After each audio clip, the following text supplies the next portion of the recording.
Senhoras e senhores passageiros, acomodem-se em seus lugares. Estamos prontos para mais um episódio do Plano de Voo. Tripulação, decolagem autorizada. A todos, uma boa viagem. Olá, olá! Sejam todos muito bem-vindos e bem-vindas a mais um episódio do Plano de Voo na Mercopar, o podcast do Sebrae RS, diretamente da maior feira de negócios e inovação industrial da América Latina.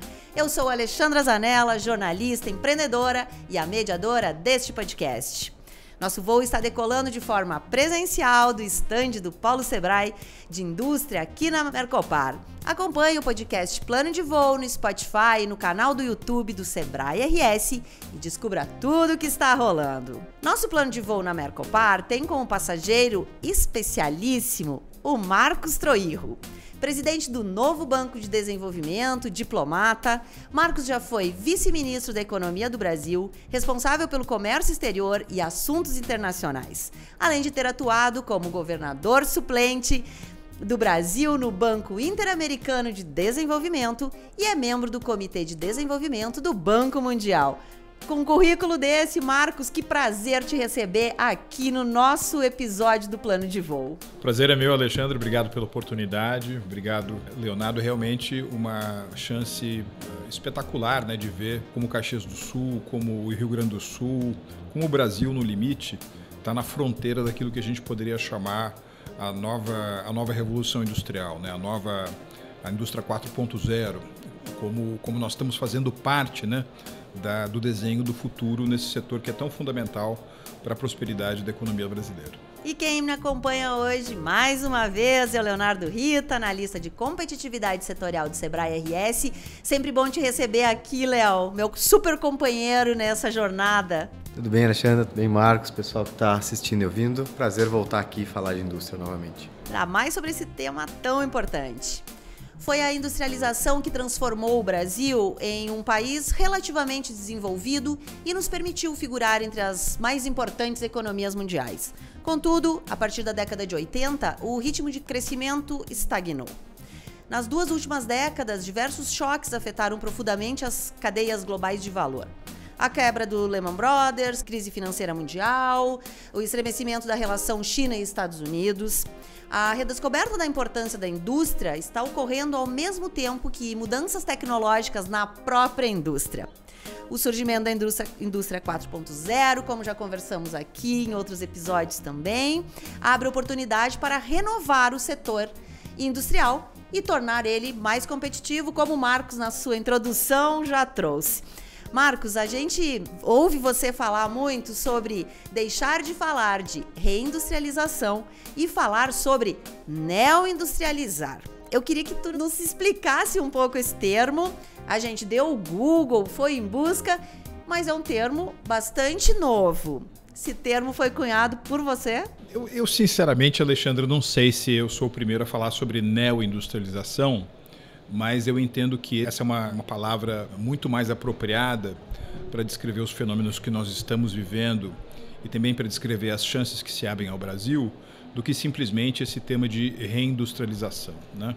Você estava mencionando muito corretamente que durante um período razoavelmente longo, particularmente do século XX, né, o Brasil se tornou um país de industrialização tardia, quando comparado, digamos, com o berço da Revolução Industrial na Europa, ou então a sua primeira grande expansão nos Estados Unidos. Mas é um processo que, de certa forma, você também mencionou, passou por uma série de abalos, inclusive nos anos 80. Né? Quer dizer, o que é a industrialização no Brasil, entre outras coisas? Ela é resultante de um processo muito interessante que acontece nos anos 40 e nos anos 50, e que mostra que talvez aqueles países que se especializavam apenas na produção de bens agrícolas, né, teriam mais dificuldades de manter o seu nível de renda ao longo do tempo, a não ser que eles aumentassem a participação do setor secundário, do setor manufatureiro, na composição do seu produto interno bruto, né? Eu acho essa uma história realmente fascinante, porque, por exemplo, a Argentina, nossa vizinha, na virada do século XIX para o século XX, ela era a quarta mais rica nação do planeta, né? Tinha uma renda per capita bastante elevada. E muito disso liderado pela exportação de 3 ou 4 produtos. Exportação de carne, exportação de couro, exportação de trigo. Então, o que acontecia com a economia mundial era basicamente o seguinte: você tinha um choque de produtividade e inovação vindo, por exemplo, de um país como a Inglaterra. Quando subia a produtividade na Inglaterra, aumentava a renda na Inglaterra e aumentava, portanto, também a propensão a consumir dos ingleses. E o que os ingleses vão consumir? Eles vão consumir também aquilo que eles não têm. O que eles não têm? Produtos agrícolas. Então, sempre um choque de inovação num país como a Inglaterra gerava um choque de exportações de um país como a Argentina. No momento, cada vez mais que os Estados Unidos vão para o centro da economia mundial, você tem um fenômeno nos anos 40, nos anos 50, particularmente depois da Segunda Guerra Mundial, em que os Estados Unidos não apenas são a maior potência industrial do mundo, mas são também a principal potência agrícola do mundo. Então aí houve a necessidade de países como o Brasil, como a Argentina e tantos outros, de se industrializarem, e uma das estratégias foi a industrialização por substituição de importações. Se você analisar outros países que também se tornaram industrializados, como é o caso da Coreia do Sul, por exemplo, né, houve também um processo de substituição de importações. Mas aqui há uma diferença fundamental. Ao passo que em algumas das economias latino-americanas o processo de industrialização substituiu importações para construir digamos assim, um mercado interno, uma fortaleza protecionista em torno do mercado interno, no Sudeste Asiático, e particularmente na experiência sul-coreana, que na minha opinião é de maior sucesso, você substituiu importações para promover exportações, né? Então, houve uma espécie de cordão umbilical entre o processo de industrialização com o processo de inserção internacional. Isso não aconteceu no Brasil, isso não aconteceu na Argentina, e essa é uma das razões pelas quais o país ficou tão distante das chamadas cadeias globais de valor, das cadeias globais industriais. Então, eu acho que se a gente falar apenas em reindustrialização, a gente pode incorrer num erro que, na minha opinião, é um erro estratégico, de imaginar que apenas com o aumento da participação da manufatura como fatia do produto interno bruto, nós estamos nos reindustrializando. Só que hoje o que faz a diferença no universo da neoindustrialização é o quanto de tecnologia, o quanto de agregação de valor você vai conseguir estabelecer num determinado setor. Eu, por exemplo, antes de vir para cá, estava caminhando com o Leonardo, eu fico impressionado, por exemplo, com o montante de tecnologia que vai na robótica, que vai, por exemplo, nos sistemas de automação, que é aplicado em modelos preditivos, né? Ou seja, robôs que conseguem pensar em diferentes cenários e, portanto, podem tomar essa ou outra decisão. Então, isso é neoindustrialização. E para a neoindustrialização, a gente vai ter que ter um estoque de políticas públicas que é um pouco diferente. Nós vamos ter que ter, por exemplo, muitos recursos na forma de excedentes, ou seja, um grande superávit comercial. Nós vamos ter que abaixar a carga tributária como percentual do PIB para que sobre na mão dos empreendedores mais recursos para investir em pesquisa, desenvolvimento e inovação. As nossas principais fontes de investimento em inovação têm que estar no setor privado e não no setor público. Nós vamos precisar de mais acordos de comércio e investimentos internacionais que permitam também a fluidez na transferência de tecnologia. Eu acho que esses são, Alexandre, os pilares fundamentais do que a gente poderia chamar de neoindustrialização. E, Marcos, em que momento o Brasil está? E nessa escalada e nisso tudo que você explicou, em que momento nós estamos? A gente está aqui, somos um estado, né, que o Rio Grande do Sul, muito inovador, desde sempre, está no nosso DNA, muitas empresas de tecnologia e inovação saíram e saem daqui. A prova é termos a Mercopar aqui, que se compara à Feira de Hannover, na Alemanha, né? Mas em que momento, de fato, nós estamos? Eu acho, Alexandra, que eu queria usar a seguinte imagem, né? Vamos supor que, em vez dessa mesa aqui de podcast, isso daqui fosse uma mesa de jogo de cartas, né? Seria bom, né? Um jogo de cartas, né? E tivesse mais jogadores, uma mesa redonda grande, né? E, de repente, o sujeito lá que faz a distribuição de cartas distribuiu as cartas, e você ficou com uma mão, o Leonardo com outra, eu com uma, né? Só que, de repente, toca um alarme e nós somos forçados a sair de onde nós estamos e a gente deixa as cartas sobre a mesa. E aí, de repente, também teve uma espécie de um terremoto, né? Parte das cartas caíram da mesa, outros continuaram. E esse terremoto é o resultado de coisas como, por exemplo, a pandemia do Covid-19. Não esteve sob controle. As tensões geopolíticas hoje no mundo, essa recessão que nós tivemos, uma grande paradeira em 2020, né? um grande estancamento econômico como resultado de várias economias do mundo terem fechado as portas para a atividade empresarial, a inflação hoje no mundo, que é um fenômeno talvez muito mais grave do que aquele que nós vivemos nos anos 70 e nos anos 80. Então, o que aconteceu é o seguinte, é como se houvesse As pessoas estavam posicionadas para jogar um determinado jogo de cartas, só que elas tiveram que sair. Quando elas voltaram para a mesa, as cartas são redistribuídas novamente. E aí o Brasil pega e olha as cartas que ele tem na mão e ele diz o seguinte: puxa, eu estou com uma mão boa. E por que ele está com uma mão boa? O Brasil tem muitas vantagens comparativas no campo da produção de alimentos. Esse mundo que nós temos aí é um mundo, até por conta do crescimento dos grandes países de contingente populacional elevado, China 1,4 bilhão de habitantes, Índia 1,4 bilhão de habitantes, Indonésia 280 milhões de pessoas, Paquistão 230, Nigéria 220, todos esses países crescendo muito. E quando você cresce com essa velocidade, a partir de uma base de renda per capita relativamente baixa, a história e a literatura econômica nos mostram que as pessoas comem mais. Elas direcionam uma parte importante da sua renda adicional para a ingestão de calorias, para alimentos. Mais e melhor. Mais e melhor. Então, aqui o que acontece? O Brasil é um dos poucos países do mundo que tem uma fronteira para a produção de alimentos muito grande. Então, a indústria alimentícia, a agroindústria nesse setor, ela tem uma vantagem muito grande no mundo. E me parece que essa é uma característica desse novo cenário internacional tão positivo para o Brasil, que o Brasil, durante um ciclo de 15, 20 anos, vai conseguir acumular grandes excedentes por meio da sua balança comercial, e esse colchão de recursos pode ser a fonte necessária para que nós possamos fazer, mais uma vez, a neoindustrialização da nossa economia. Mesmo porque, ao mesmo tempo, está ocorrendo uma outra dinâmica no mundo, né? Há uma reconfiguração. Tem gente que fala de global supply chains, né? Cadeias globais de suprimentos. Eu acho que é um fenômeno mais amplo. São as redes globais de valor, né? Uma série de setores vão sair da China, vão sair do Sudeste Asiático, vão sair de outras partes do mundo. E o Brasil, se fizer as reformas necessárias, tem todas as credenciais para ser, digamos assim, um grande receptor dessa onda de investimentos estrangeiros. O ano passado, eu conversava agora há pouco com o Leonardo, o Brasil já foi o 4º maior destino mundial de investimento estrangeiro direto. Ou seja, se nós não fizermos grandes barberagens, o Brasil está com uma mão boa.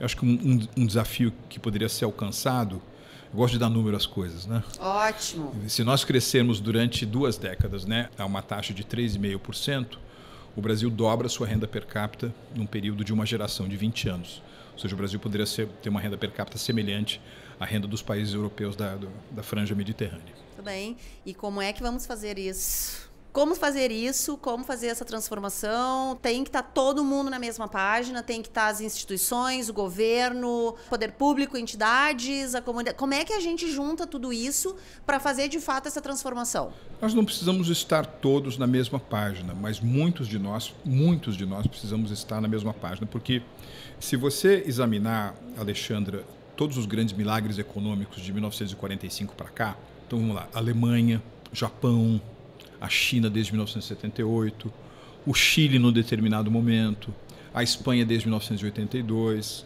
Coreia do Sul desde os anos 80 também.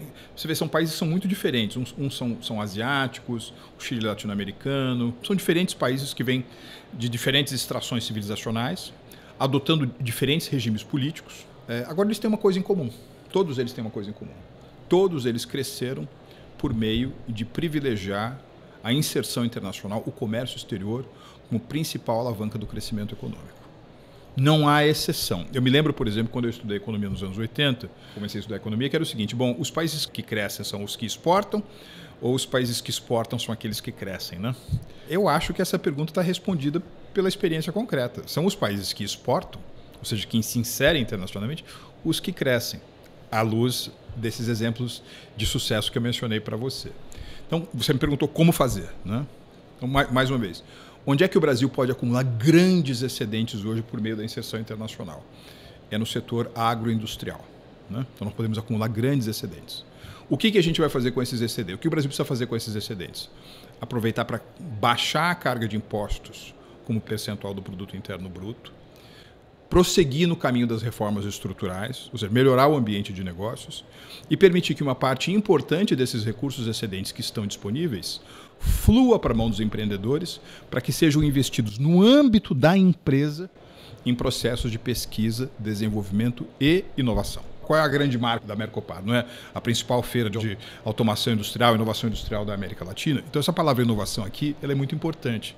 Sabe por quê? Porque, no limite, é a inovação que gera produtividade. E é a produtividade que deixa as pessoas mais prósperas. E as pessoas mais prósperas têm mais condições objetivas de serem mais felizes. Então, eu acho que essa sequência de eventos, ela tem um momento fundador, essencial, que é a geração desses grandes excedentes que permitem, mais uma vez, a agregação de valor por diferentes setores da economia.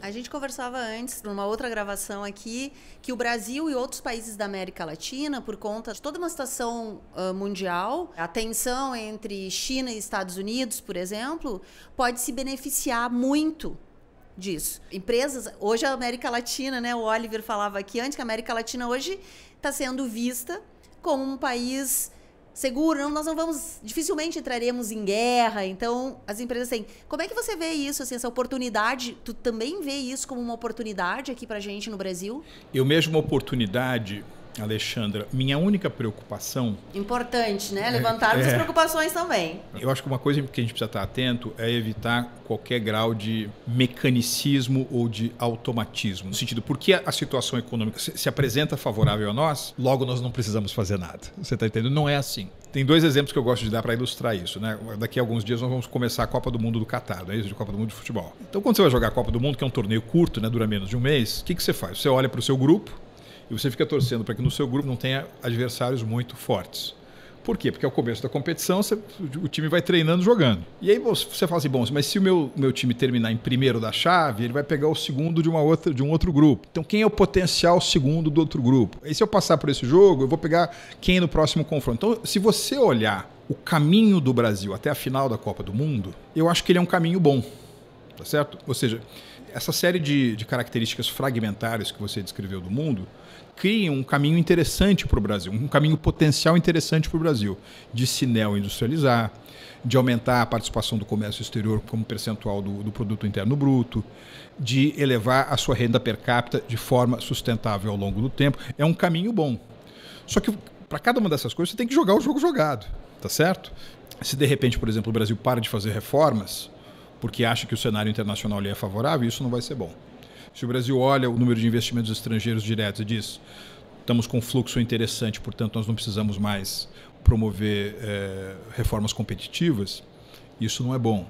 Se olha para o cenário interno e fala assim, pô, tem uma grande demanda por produtos alimentícios que está vindo da Ásia, né? Porque a Ásia está crescendo muito, tem muita gente, etc. Então vamos apenas adaptar a nossa oferta para essa demanda e é só isso. Também não é bom. Então eu acho, mais uma vez, que é correta essa percepção de que há uma atmosfera que é propícia, né, ao desenvolvimento do Brasil e da nossa região. Mas, mais uma vez, nada de automático, nada de mecânico, tem que jogar o jogo jogado todo dia. Léo, fala um pouquinho aí como o Sebrae, né, atua nesse recorte dos nossos clientes do Sebrae, que são empresas menores. Às vezes a gente vem, né, para a Mercopar e para outros eventos, ou até mesmo descobre grandes tecnologias, grandes ações em empresas grandes. Mas a gente não pode esquecer do pequeno, desse recorte do pequeno, do médio, que não tem, às vezes, o mesmo acesso, as mesmas condições, até financeiras e de grandes equipes, do que uma grande, né? Queria ouvir o Léo aí um pouco como é que o Sebrae, além de estar aqui também promovendo uma feira desse tamanho, que eu acho que é fundamental, né, Marcos, para esse momento que vivemos, como é que o Sebrae se coloca aí nesse momento? A própria iniciativa do Polo Sebrae de Indústria traz uma preocupação muito grande com temáticas que antes talvez não fossem tão priorizadas. Trazer conhecimento, seja ele de tecnologia, seja ele de questões de sustentabilidade, seja ele de questões de competitividade da própria empresa, em termos que não sejam de produtividade, né? O funcionamento dela como um todo. A gente vem atuando forte na produção desses conteúdos e também na produção de soluções, né? Desenvolvendo soluções de fato para aumentar a competitividade da pequena empresa. A pequena indústria ela precisa desse olhar. A gente fala sempre, né? Cerca de 97% da nossa indústria aqui no estado é de pequeno porte. A gente sabe que as grandes empresas movimentam volumes muito grandes de recursos, têm capacidade de investimento, têm uma envergadura financeira muito maior, mas a gente precisa atentar para esse pessoal que faz a quase totalidade do nosso ecossistema de indústria, né? Nesse sentido, a gente vem levantando esse material todo, vem trabalhando com essas empresas, mas eu quero te fazer uma pergunta. A gente te ouviu falar sobre neoindustrialização num contexto em que a tecnologia vai ser provavelmente o vetor dessa transformação. O investimento em tecnologia, ele geralmente, pelo menos no início, ele é muito alto. A gente precisa de muito recurso para fazer. O processo de inovação ele é um processo de falha, então a gente precisa reinventar muita coisa com alguma frequência. E isso, a gente tende a acreditar que isso está relegado apenas a indústrias de grande porte. existe alguma forma sustentável do ponto de vista do negócio de a gente inserir nessas cadeias talvez menos longas de valor empresas de menor porte?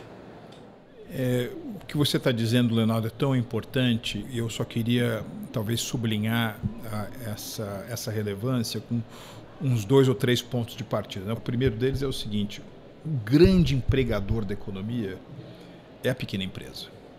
Você pode ter grandes conglomerados multissetoriais de empresas e, por vezes, a sua força oligopolista, ou a sua mera escala geram ciclos econômicos, ou ciclos setoriais, mas é a pequena empresa, a micro pequena empresa, as grandes unidades geradoras de emprego da economia. Essa é a primeira observação. Segunda, não há nenhuma incompatibilidade entre ser uma empresa de pequeno porte e ter inserção internacional. Nós temos vários exemplos no mundo. Talvez aquele que mais salte aos olhos seja o exemplo da Itália, A Itália, mesmo para uma empresa familiar, os produtos dela, por vezes, chegam em qualquer parte do planeta. Então, não há necessariamente uma limitação de escopo geográfico ou de mercado. E o terceiro ponto é o seguinte: o que é uma startup? Uma startup é uma pequena empresa.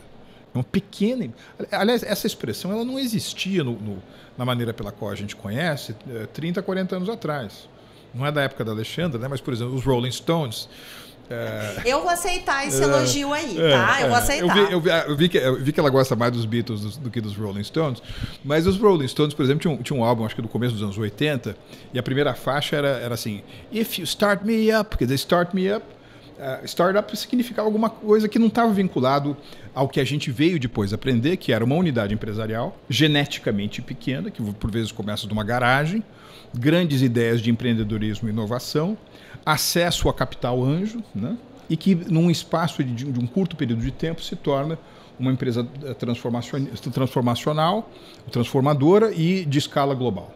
Então, aliás, eu acho que não existe exemplo mais ilustrativo disso do que você olhar, por exemplo, hoje as 50 empresas que têm o maior market cap no mundo, 35 delas não existiam 20 anos atrás. Então, até ontem elas estavam no berçário das empresas. Então, elas eram pequenas empresas. E a pandemia também acelerou muito, não só na transformação digital, mas como mudou o patamar de algumas empresas que viraram gigantes para atender uma necessidade gerada na pandemia. Na pandemia. Sabe o que foi a pandemia, Alexandra? Sabe quando você está assistindo um filme, por exemplo, às vezes você está no avião e tem uma tela para você assistir, E é um filme que você já assistiu, tal. Então, quando o filme começa, você quer passar ele mais rápido para frente. Então, o que você faz? Você aperta o botão de pausa, e é por conta de ter apertado o botão de pausa que você consegue fazer com que o filme vá 2, 4, 8, 16, 32 vezes mais rápido no futuro. A pandemia foi isso, ela foi uma aceleradora de determinadas tendências, que algumas delas que estavam latentes, mas que estavam acontecendo. Então, a meu ver, não existe nenhuma incompatibilidade entre inserção internacional, digamos assim, dimensão tecnológica para as empresas de pequeno porte. Agora, se você é uma empresa de menor porte, num país emergente como é o caso do Brasil, e você tem que cumprir uma carga tributária semelhante a de países, digamos, de industrialização madura, fica mais difícil. Porque você precisa competir com os indianos, com os chineses, com o pessoal de Singapura. Então, eu acho essa coisa da reforma tributária, essa coisa de você fazer uma melhoria do ambiente de negócios, diminuindo a incidência de impostos sobre o empreendedor, ainda que de pequeno porte, para que ele permita que uma parte importante daquilo que é a receita dele, ou do capital inicial dele, se direcione para a inovação, sabe? Eu acho isso fundamental. Caso contrário, você tem o inverso da pirâmide. Por exemplo, na grande maioria dos países que conseguem fazer do setor privado, da empresa, o berçário de novas tecnologias, de novas patentes, etc., você tem a seguinte proporção: 70% das novas inovações vem de atividades de pesquisa e desenvolvimento que acontecem nas empresas e 30% no setor público, nas universidades ou no setor estatal. No Brasil ainda é o contrário. Quer dizer, a grande parte de novas patentes, de propriedade intelectual, pesquisa que se faz, ainda está no setor público, está nas estatais.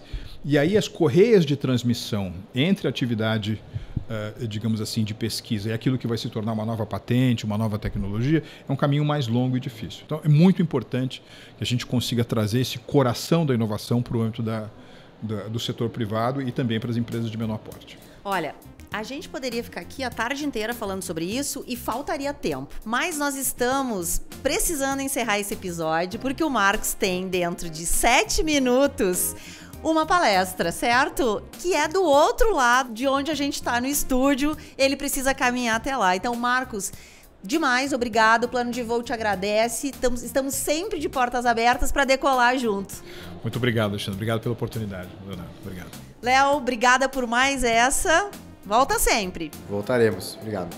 E o nosso agradecimento especial é para você que nos acompanhou até agora. Acompanhe o Plano de Voo no nosso canal do Spotify e também no nosso canal no YouTube, Sebrae RS. Acompanhe as nossas redes sociais e acesse sebrae-rs.com.br e não perca nenhum conteúdo. O episódio de hoje contou com gestão e planejamento de Luíse Pinheiro, do Sebrae RS, pesquisa e roteiro de Raquel Carvalho, técnica de Kevin Borer, edição de Felipe Vilela e coordenação editorial de Dandara Flores, da Padrinho Conteúdo.